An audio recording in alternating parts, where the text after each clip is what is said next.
நடை திறக்கப்பட்ட நிலையில் அந்த கூட்ட நெரிசலில் சிக்கி ஒருவர் பலியாகி. சுவாமியே சரணம், ஐயப்பா சரணம். சபரிமலைக்கு போகிறவங்க கொஞ்சம் தள்ளி போடுங்க. தேவசம் போர்டு அவங்களுடைய குறிக்கோள் காசு மட்டும்தான், வேறு எதுவுமே கிடையாது.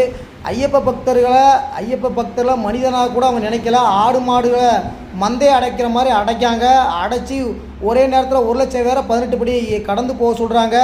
அதேமாரி ஒரே இடத்துல மொத்தமாக அடைச்சி வைக்காங்க. அவங்களுக்கு தேவையான குடிநீரோ எந்த அடிப்படை வசதியும் செஞ்சு கொடுக்க மாட்டேங்காங்க. தயவுசெய்து சபரிமலைக்கு ஐயப்பனை தரிசிக்க போகிறேன்னு சொல்லி எந்த ஒரு அசம்பாவமும் நடந்துடாமல் நீங்கள் தமிழ்நாட்டில் சேர்ந்தவங்க யாரும் இப்போதைக்கு போகாதீங்க. இன்னும் கூட்டம் கம்மியான பிறகு போங்க. தேவசம் போர்டு அவங்களுடைய நோக்கம் காசு மட்டும்தான்.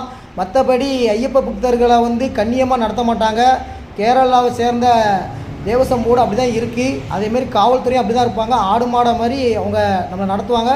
தயவுசெய்து சபரிமலைக்கு போகிறவங்க இப்போ போகாதீங்க. கூட்ட நெரிசலை போய் அவதிப்படாதீங்க.